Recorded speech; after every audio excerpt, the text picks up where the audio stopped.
Video, we want to find the limit as x approaches infinity of x minus e to the x.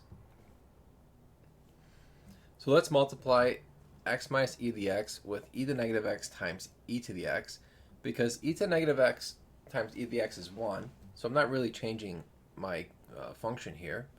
And then I'm going to multiply the e to the negative x to both the x and negative e to the x. So we'll have x e to the negative x minus 1. And then multiply that by e to the x. And now we're going to separate this into two separate limits. So we're going to use a product rule here.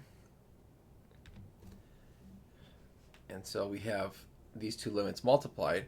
And then we're going to focus on the first limit. So x e to negative x is just x over e to the x.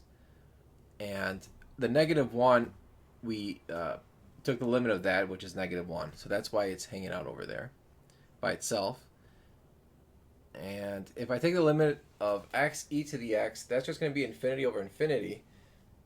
So that's going to be, we have to use L'Hopital's rule, take the derivative of the top and the bottom, which is 1 over e to the x. And that's going to go to 0.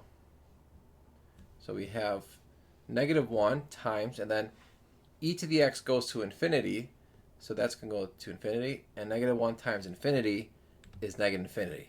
And so that is our limit.